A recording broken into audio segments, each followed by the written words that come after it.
అందరికీ నమస్కారం. The education ఛానల్కి స్వాగతం. నీట్ యూజీ 2025కి అంతా సిద్ధమైంది. అడ్మిట్ కార్డ్స్ కూడా రిలీజ్ కాబోతున్నాయి. ఇదే సమయంలో గత ఏడాది అనుభవాల రీత్యా ఈసారి పరీక్షలను అత్యంత పకడ్బందీగా నిర్వహించాలని ఎన్టీఏ భావిస్తోంది. దానికి తగ్గట్టుగా కేంద్ర మానవ వనరుల మంత్రిత్వ శాఖ కూడా రంగంలో దిగింది.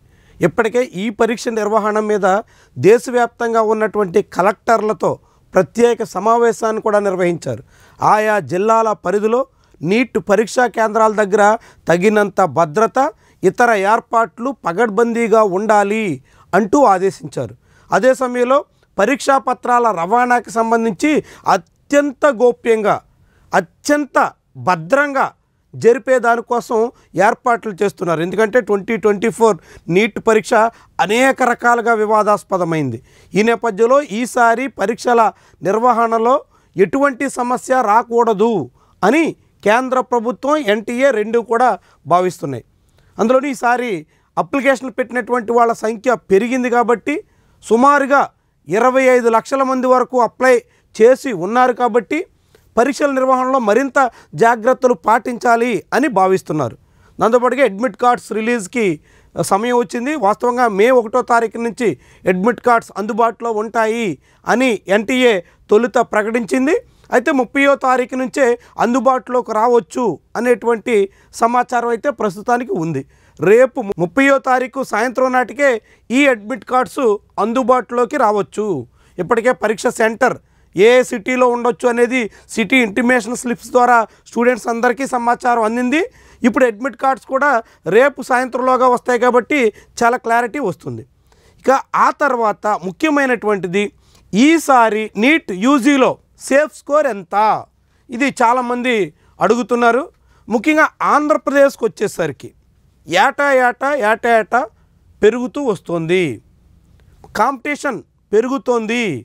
దాదాపుగా నార్త్ ఇండియన్ స్టేట్స్తో సమానంగా ఇప్పుడు ఏపీలో కాంపిటీషన్ ఉంటుంది.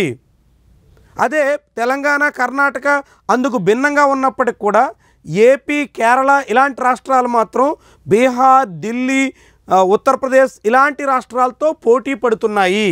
కారణం ఏంటంటే ఈ రాష్ట్రాల్లో, అంటే ఆంధ్రప్రదేశ్లో పర్టికులర్గా మనం మాట్లాడుకుంటే గవర్నమెంట్ మెడికల్ కాలేజ్ సీట్లు ఆశించినంతగా పెరగలేదు. ఉదాహరణకి తెలంగాణలో గడిచిన 10 ఏళ్లలో గవర్నమెంట్ మెడికల్ కాలేజ్ సీట్లు 2-3 రెట్లు పెరిగినాయి.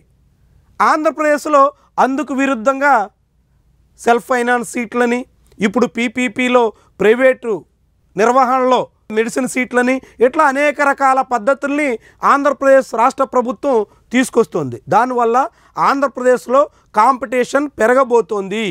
ఈ తరుణంలో ఆంధ్రప్రదేశ్లో సేఫ్ స్కోర్ ఎంత అన్నది మనం ఒక లెక్కలేస్తే ఖచ్చితంగా ఈసారి general open category student 620 marks వస్తే ఓపెన్ కేటగిరీలో సేఫ్గా ఉండొచ్చు.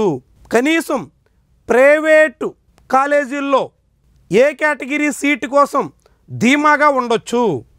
620 ఓపెన్ కేటగిరీ స్టూడెంట్ సాధిస్తే, అది ఏయూ కావచ్చు, ఎస్వియు రీజియన్ కావచ్చు, ఎక్కడైనా కానీ 620 మార్క్స్ అన్నది సేఫ్ స్కోర్గా మనం భావించవచ్చు. అదే ఈడబ్ల్యూఎస్ కేటగిరీ స్టూడెంట్స్కి అయితే 615 మార్క్స్ వస్తే సేఫ్ స్కోర్గా చెప్పాల్సి ఉంటుంది. దాంతోపాటుగా ఓబీసీ ఎన్సిఎల్ కేటగిరీలో చూస్తే మనం ఓబీసీ కేటగిరీ స్టూడెంట్కి సేఫ్ స్కోర్గా ఎంత ఉండాలంటే 580 మార్క్స్ ఉండాలి. 580 మార్క్స్ తెచ్చుకున్నటువంటి ఓబీసీ స్టూడెంట్స్కి ఈసారి సేఫ్ స్కోర్లో ఉన్నట్టుగా భావించాలి. ఇక ఎస్సీ స్టూడెంట్స్ వరకు వస్తే 540 మార్క్స్ అబోవ్ వచ్చినటువంటి స్టూడెంట్స్ సేఫ్ జోన్లో ఉంటారు. ఇక ఎస్టీ కేటగిరీ స్టూడెంట్స్ 520+ మార్క్స్ ఉన్నటువంటి వాళ్ళు సేఫ్ జోన్లో ఉన్నట్టు. ఇది ఆంధ్రప్రదేశ్ వరకు. అదే తెలంగాణకు వచ్చేసరికి చాలా భిన్నమైనటువంటి పరిస్థితి. తెలంగాణలో కొత్త జిల్లాల్లో ప్రతి జిల్లాలో గవర్నమెంట్ కాలేజ్ వచ్చింది.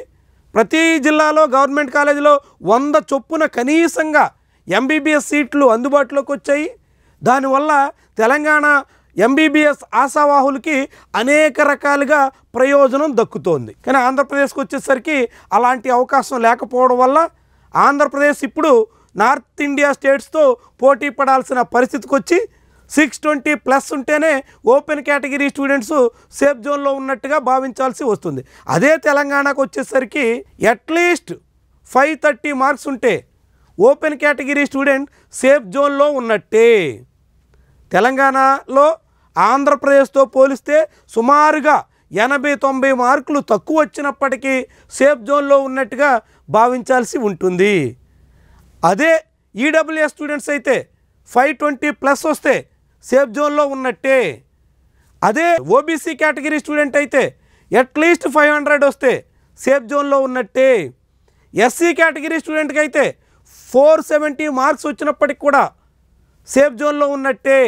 ఎస్టీ కేటగిరీ స్టూడెంట్ అయినప్పటికి కూడా 460 మార్క్స్ ప్లస్ ఉంటే ఖచ్చితంగా సేఫ్ జోన్లో ఉన్నట్టే.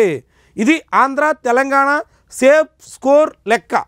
ఎందుకు మనం ఇది చెప్పగలుగుతున్నామంటే 2023, 2024 ఈ 2 ఏళ్లలో పోలిస్తే హఠాత్తుగా 2 తెలుగు రాష్ట్రాల్లో కూడా స్కోర్ చాలా పెరిగింది. కట్ ఆఫ్ చాలా హైయెస్ట్గా కనిపించింది. కానీ ఈసారి అట్లానే ఉంటుందా అంటే అది పేపర్ మీద ఆధారపడి ఉంటుంది. పేపర్ మనం మోడరేట్గా ఉంటే ఈ సేఫ్ స్కోర్గా లెక్కేసాం. ఒకవేళ టఫ్గా ఉంటే ఏమో దానికన్నా కొంచెం ఒక 20 మార్కులు ప్రతి కేటగిరీకి తగ్గొచ్చు.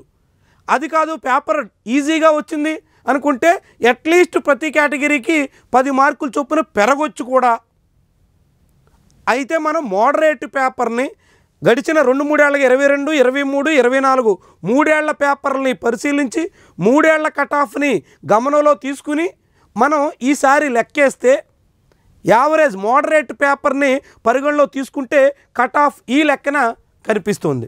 సో కాబట్టి మీరు సేఫ్ స్కోర్ సంపాదించాలి అంటే కనీసం అట్లీస్ట్ 4-5 రోజులు మాత్రమే గడువు ఉంది. కాబట్టి మీరు ఇప్పటికే చాలా కసరత్తులు చేస్తుంటారు, అనేక రకాలుగా ఎఫర్ట్స్ పెట్టుంటారు. మీ ఎఫర్ట్స్ అన్నీ ఎగ్జామ్ రోజు మీరు అనుకున్నటువంటి రీతిలో అక్కడ పరీక్ష పేపర్లో రిఫ్లెక్ట్ అయ్యేలాగా ప్రయత్నం చేయండి. ఎటువంటి టెన్షన్కి గురి కాకుండా మీ ఎగ్జామ్ రాసేదానికి ప్రయత్నం చేస్తే ఖచ్చితంగా మీ కృషి ఇన్నేళ్లుగా కనీసం 1-2 ఏళ్ళు లాంగ్ టైం తీసుకున్నటువంటి వాళ్ళు ఉంటారు, లేదంటే ఫస్ట్ టైం నీట్గా ఎప్పిర్ అవుతున్నటువంటి వాళ్ళు కూడా చాలామంది ఉంటారు. కాబట్టి అందరూ మీ ఎగ్జామ్ పేపర్లో ఎటువంటి ఒత్తిళ్లకు లోను కాకుండా కనీసం సేఫ్ స్కోర్ సాధించే దిశలో ప్రయత్నం చేయండి. మీరు అనుకున్న లక్ష్యాలని మీ గోల్ని రీచ్ కాగలుగుతారు. మీరు ఆశించినటువంటి క్యాంపస్లో చేరేదానికోసం అవకాశం వస్తుంది.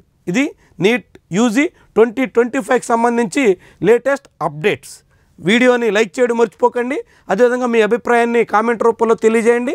ఛానల్ని సబ్స్క్రైబ్ చేయడం మర్చిపోవద్దు. Thank you for watching.